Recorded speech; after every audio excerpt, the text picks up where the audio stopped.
O vídeo já vai começar, mas antes, não se esqueça de se inscrever neste canal e ativar as nossas notificações.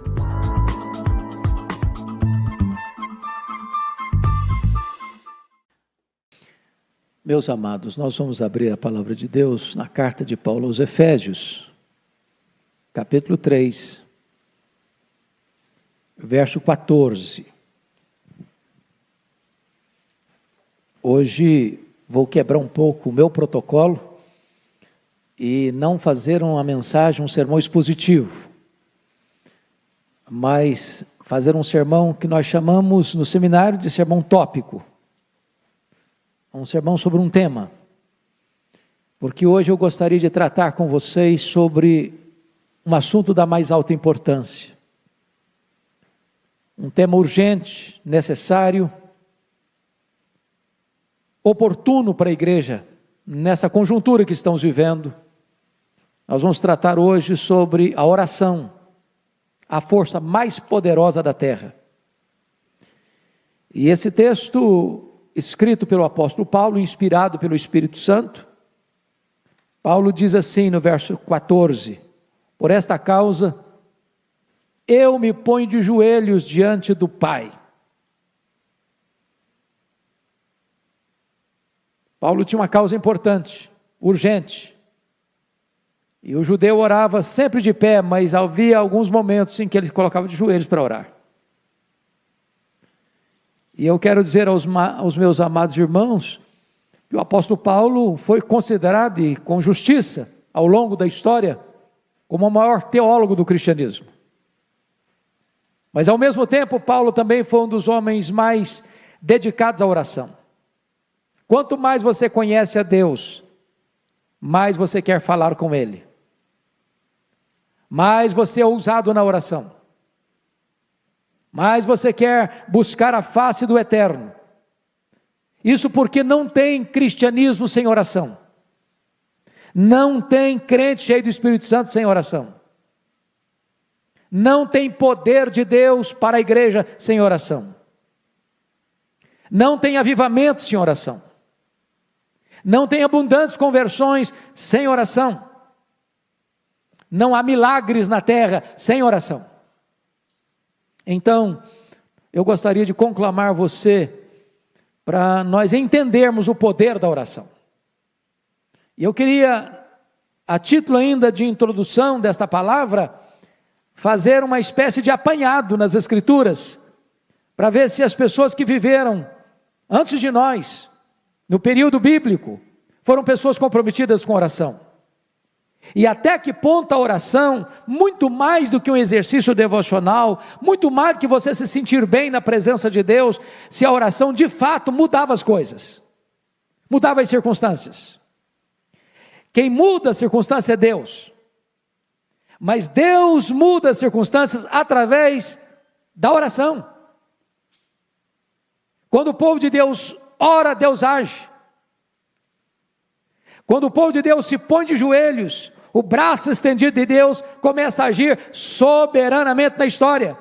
Se o povo de Deus não ora, as ações e as intervenções de Deus podem ser recolhidas. Então vamos ver isso. Você pega, por exemplo, o pai dos crentes, Abraão. Ele intercede por Ló, e Ló é poupado em Sodoma. Diz a Bíblia que Deus lembrou-se de Abraão e salvou Ló. Eu olho Jacó no Val de Jaboque orando em lágrimas: eu não te deixarei ir se tu não me abençoares. E a Bíblia diz que ali a sua alma foi salva. Eu encontro um Moisés orando em Cades Barneia, diante de uma situação crítica, porque Deus havia tomado a decisão de destruir aquele povo, e começar uma nova nação através de Moisés, e Moisés se coloca na brecha em favor do povo, e diz: Deus, perdoa este povo, ou risco o meu nome que escreveste. E Deus poupou a nação de Israel, em resposta à oração de Moisés. Eu vejo Ana, orando com lágrimas, com amargura de espírito, pedindo um filho, e Deus ouve a sua oração, e ela vai ser mãe do maior profeta, sacerdote, juiz daquela geração. Porque a Bíblia diz que Deus é quem faz com que a mulher estéril seja alegre mãe de filhos. Deus cura. Eu vejo o seu filho Samuel, filho de Ana, orando pela nação e afirmando o seguinte: longe de mim pecar contra Deus, deixando de orar por vós. Eu encontro Ezequias orando a Deus diante de uma sentença de morte, enviada pelo próprio Deus: põe em ordem a tua casa, porque morrerás e não viverás. E diz a Escritura que ele se volta para a parede, e ele ora intensamente, e ele chora copiosamente, e Deus responde rapidamente, revertendo o quadro, revertendo o diagnóstico, revertendo a sentença de morte. Eu vejo Daniel orando, e Deus trancando a boca dos leões. Eu vejo Daniel orando, e diz a Bíblia que uma batalha espiritual se desenrola nas regiões celestes. Eu vejo Daniel orando para Deus trazer quebrantamento ao povo, porque o cativeiro duraria 70 anos, mas diz a Bíblia que naquele momento o povo dele se voltaria para ele, e o povo estava com o coração endurecido. Eu vejo Neemias orando. Ele é um governador, e ele é um estrategista, ele é um administrador de escola. Eu vejo Neemias orando, e a cidade de Jerusalém, que estava há 142 anos debaixo de escombro, e ele pela oração se põe nas mãos de Deus, e se coloca à disposição de Deus, e a cidade é restaurada, e os muros são erguidos em 52 dias. Eu vejo Jesus orando, no Rio Jordão, os céus se abrem, o Espírito Santo desce, e o Pai fala: este é o meu filho, o meu amado, o meu escolhido, nele eu tenho todo o meu prazer. Eu vejo, irmãos amados, o apóstolo Paulo orando, logo depois da sua conversão. Esse homem ora na praia, esse homem ora na sinagoga, esse homem ora no templo, esse homem ora na prisão. Esse homem é um homem que ora sem cessar, e agora ele está diante de Deus, dizendo: por esta causa eu me ponho de joelhos. Eu vejo os discípulos orando, unânimes, em oração, perseverando, em obediência à orientação de Jesus: permanecei na cidade, até que do alto sejais revestidos de poder. E durante 10 dias, 120 pessoas oram com a sua alma, com o seu coração, com o seu propósito, e os céus se fendem, e o Espírito Santo desce, e eles são revestidos com poder. Eu vejo os crentes da igreja primitiva orando, diante das ameaças, dos perigos, e diz a Bíblia que a casa treme, o Espírito Santo desce, e eles são cheios do Espírito Santo, e começam a pregar a palavra com toda a autoridade, ou com todo o poder. Eu olho para a história da igreja, e eu vejo os pais da igreja orando, eu vejo os mártires orando, eu vejo os reformadores orando, eu vejo os puritanos orando, eu vejo os avivalistas orando, eu vejo a igreja de joelhos, e quando a igreja ora, ela marcha resolutamente. Então, dito isto, eu gostaria de olhar com vocês alguns pontos para destaque. A primeira coisa, irmãos, é que a igreja cristã recebe poder do Espírito Santo quando ela ora. A igreja está precisando do Espírito Santo, irmãos. Primeiro porque tem muita gente, mundo afora, desistindo do evangelho, se apostatando da fé, igrejas fechando, denominações morrendo, denominações históricas perdendo milhares e milhares de membros todos os anos, seminários que outrora formaram pastores, missionários, hoje ensinam ceticismo, apostasia. É hora da igreja orar, para Deus reverter esse quadro, para Deus trazer um avivamento na Europa, na América, no Brasil, no mundo. Quando aqueles discípulos se reuniram no cenáculo, e todos perseveraram unânimes em oração, durante 10 dias, o Espírito Santo desceu sobre eles. Eu vejo os apóstolos diante de uma demanda enorme de assistência social, quando as viúvas dos helenistas estavam sendo esquecidos, eles tomaram a decisão: vamos nos consagrar à oração e ao ministério da palavra, e vamos nomear homens cheios do Espírito Santo e cheios de fé, para tomarem conta da diaconia das mesas. Vamos nos concentrar na vida de oração. Eu vejo, queridos irmãos, que a igreja precisa orar. mais do que nunca precisa orar numa crise como esta. Mas em segundo lugar, eu quero destacar que a oração é a base do avivamento da igreja. Como nós precisamos desse avivamento, irmãos? Nós não gostaríamos apenas de ler sobre avivamento, de dizer para o povo: olha, houve um tempo em que Deus visitou o seu povo, em que Deus derramou o Espírito Santo.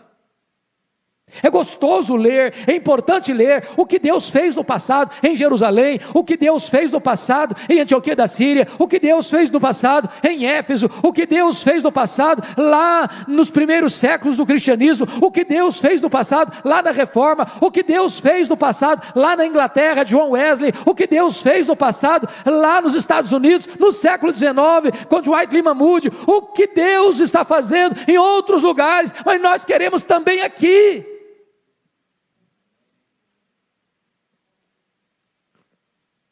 Eu disse para o pastor Arival hoje no escritório, uma coisa que me marcou muito, quando nós fomos a Quacisabanto, ver aquele avivamento que ocorreu em 1966, e quando nós fomos, era 1991, portanto, algumas décadas depois, e o pastor Elro disse o seguinte para nós: sempre que nós começamos a escrever sobre avivamento, é porque ou ele já foi embora, ou ele ainda não chegou. Porque quando ele chega, você não tem tempo para escrever nada, você só tem tempo para viver aquela experiência gloriosa. Como nós precisamos, irmãos, de um sopro de Deus, de um alento de Deus, de uma visitação poderosa de Deus, de uma manifestação do poder de Deus, tirando as cinzas, soprando as brasas, inflamando o nosso coração. Quantas pessoas apáticas, quantas pessoas acuadas, com medo, desesperadas, quantas pessoas que encontram até na pandemia uma boa desculpa para não estar na casa de Deus, quantas pessoas acovardadas. E hoje eu disse para o pastor Arival, quando entrei, me emocionei muito de ver essa querida irmã aqui no banco da frente, num balão de oxigênio, na casa de Deus. Ela tinha todos os motivos para dizer: eu não vou, eu não posso ir, e ela está aqui. Quanta gente com saúde, que arranja uma boa desculpa para não vir. E eu espero em Deus que não haja no coração das pessoas um amor fenecendo, uma chama apagando, um fervor desaparecendo. Precisamos de avivamento, precisamos de um sopro do Espírito. Se o meu povo, que se chama pelo meu nome, se humilhar e orar e me buscar, e se converter de seus maus caminhos, então eu ouvirei dos céus, eu perdoarei os seus pecados, eu sararei a sua terra. É promessa de Deus, é promessa de Deus, que Ele vai derramar o Espírito Santo sobre o sedento. É preciso ter sede de Deus, para que o Espírito Santo desça. Quem não tem sede de Deus, não tem avivamento, irmãos. Às vezes estamos tendo sede de tanta coisa, de dinheiro, de sucesso, de saúde, de fama, de progresso, de prestígio. É preciso que a igreja tenha sede de Deus.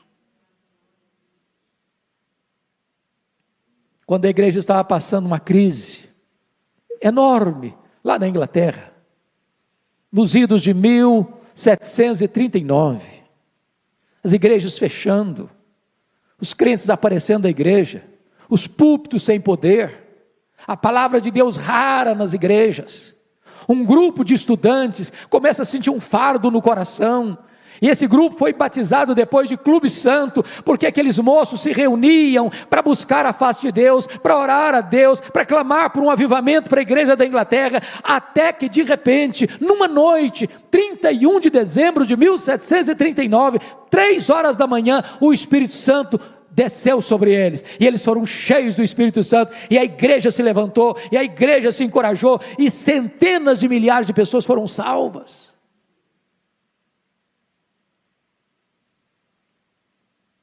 No século XIX, novamente, quando a Inglaterra estava varrida pelo liberalismo teológico, Deus levantou um homem chamado Charles Haddon Spurgeon, E aquele homem pregava para 12 mil pessoas todo domingo, todo domingo, todo domingo. E alguém perguntou: mas qual é o segredo de tanta gente vir, e de tantas mudanças, de tantas conversões, de tanta manifestação do poder de Deus? Ele disse: é a reunião de oração da igreja na segunda-feira. Essa reunião de oração é a usina de poder da igreja. Precisamos de orar para recebermos um poderoso avivamento dos céus. Mas em terceiro lugar, irmãos, prestem bem atenção nisso, a oração é a base para a restauração de uma nação. Preste atenção nisso, quem muda a nação não são os políticos. A igreja precisa entender que está na mão da igreja esta usina de poder, esta arma mais poderosa do mundo. É Deus quem põe no trono e tira do trono. É Deus quem levanta uma nação e faz baixar uma nação, cair uma nação. Olha para a história e você verá isso. Quando Ezequias orou, diz a Bíblia que Deus livrou Jerusalém e o seu reino, o reino de Judá, de um ataque terrível, de um poderosíssimo império que já havia derrubado o reino do norte, Samaria. Deus poupou a nação em resposta à oração do líder daquela nação.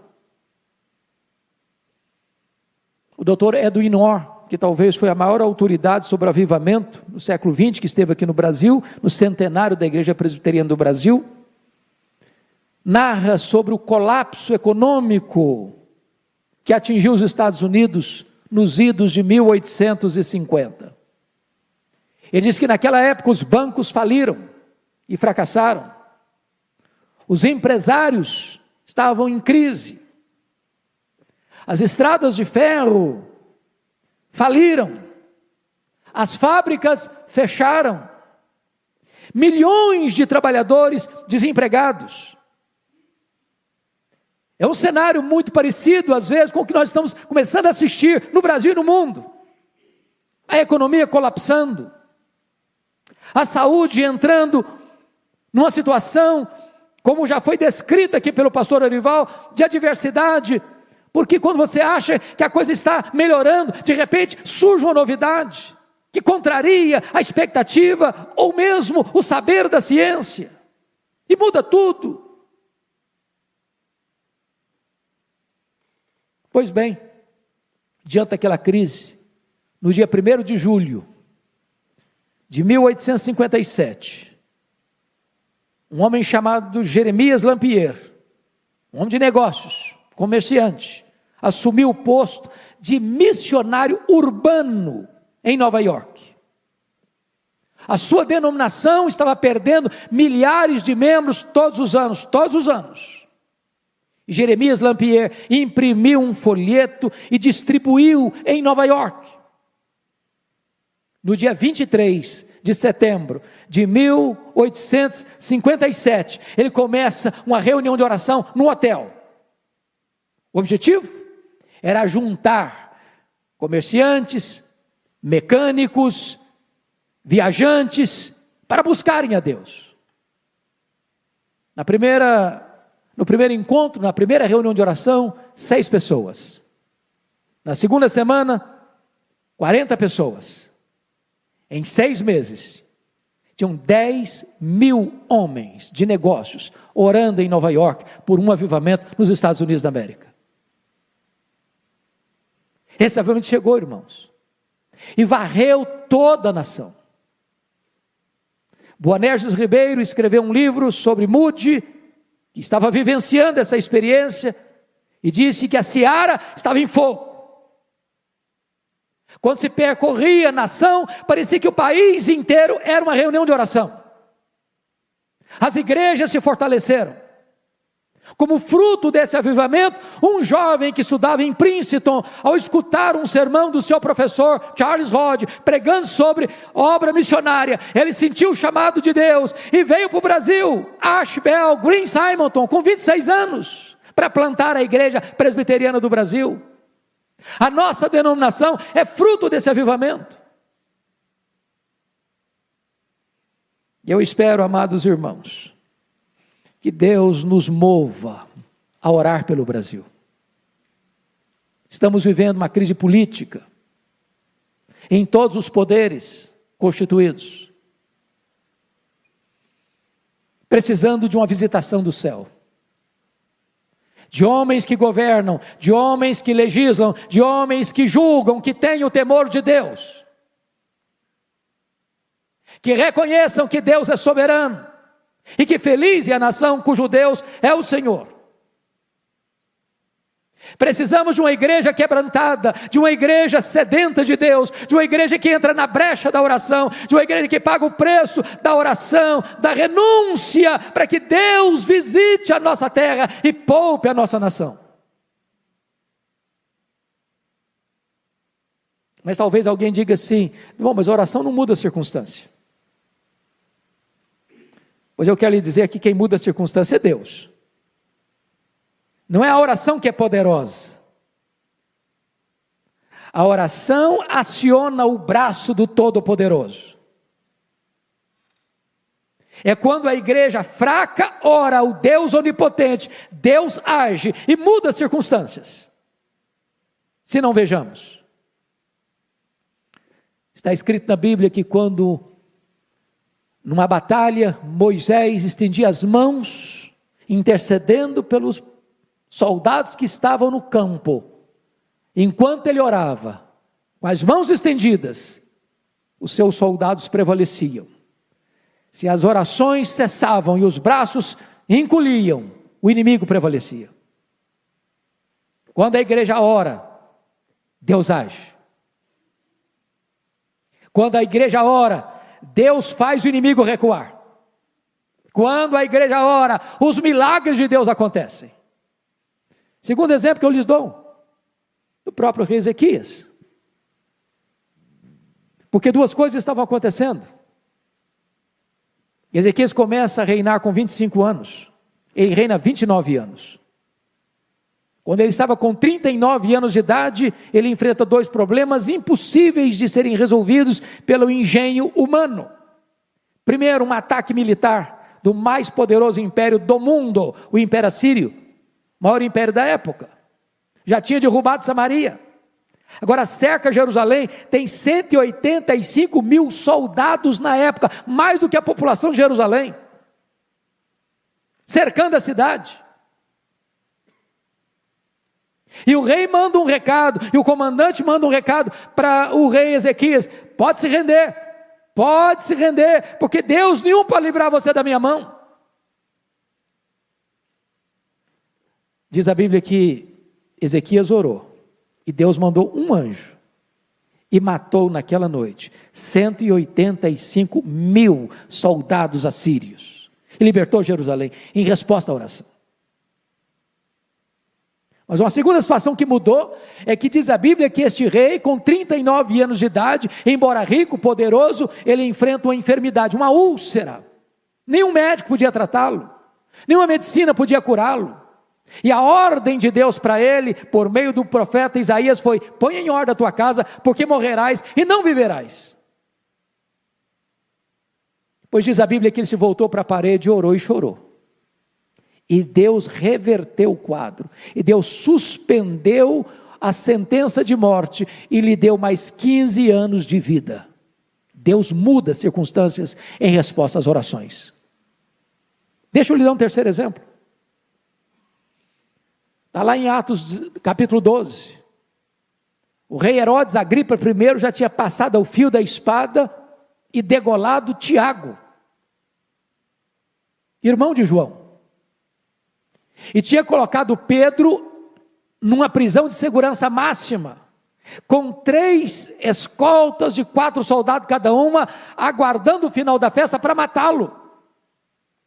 E diz a Escritura que a igreja estava em oração.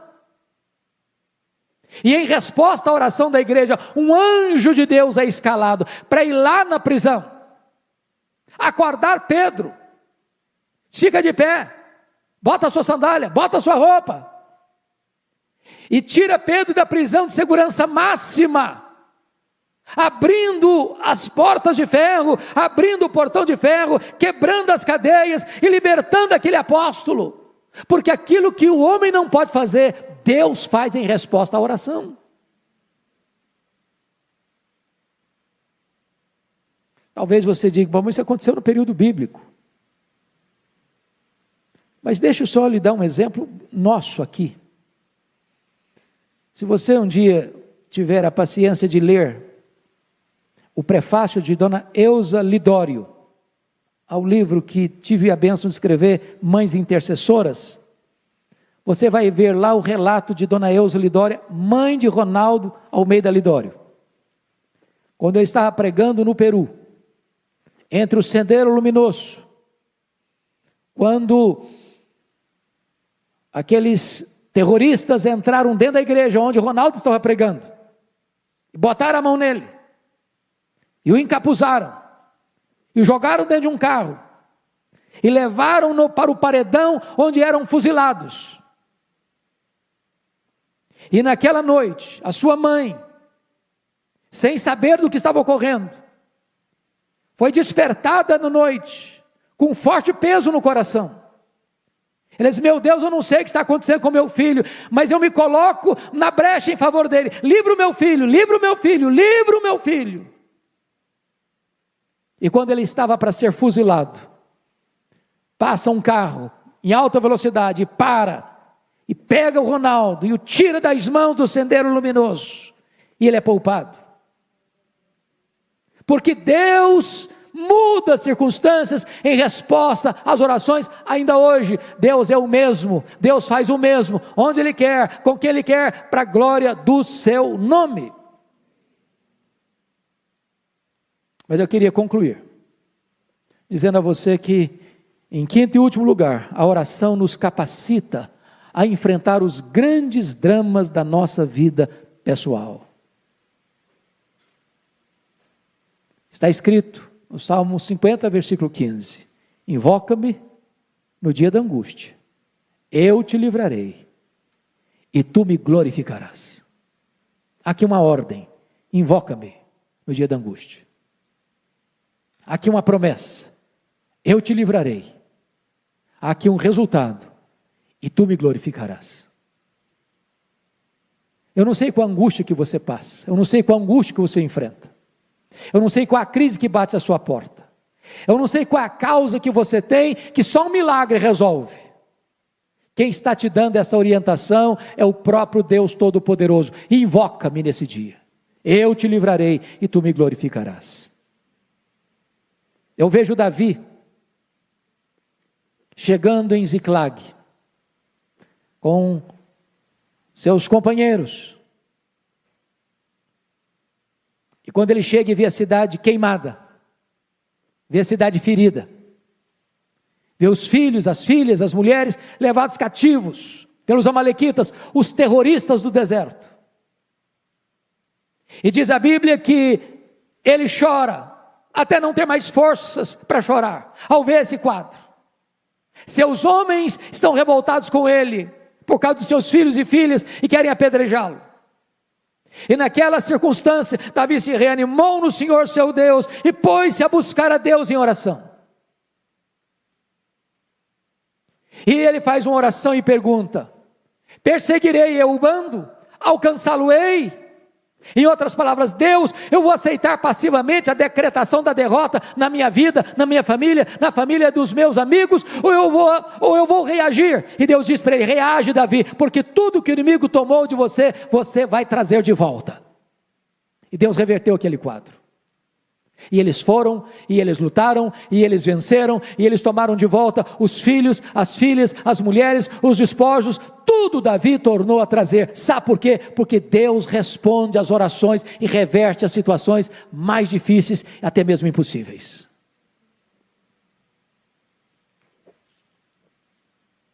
Quero concluir, para mim, com um exemplo máximo do que Deus pode fazer por meio da oração.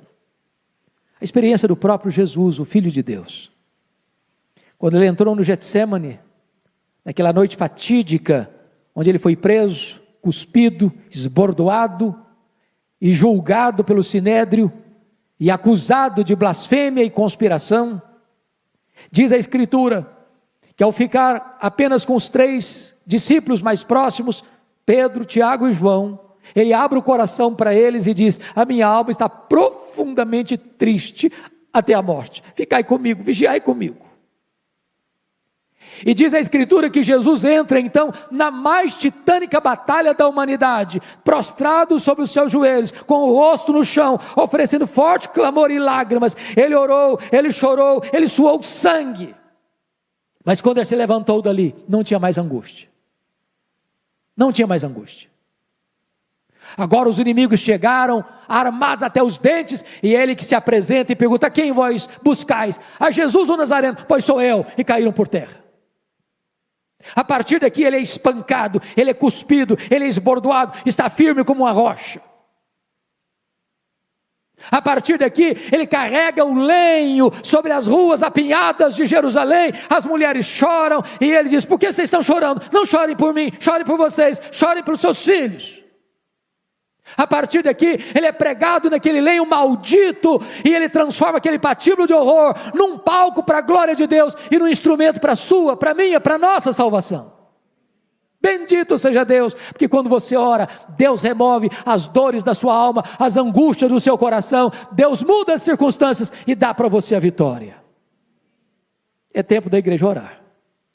Por esta causa, eu me ponho de joelhos. Que Deus nos ajude. Amém.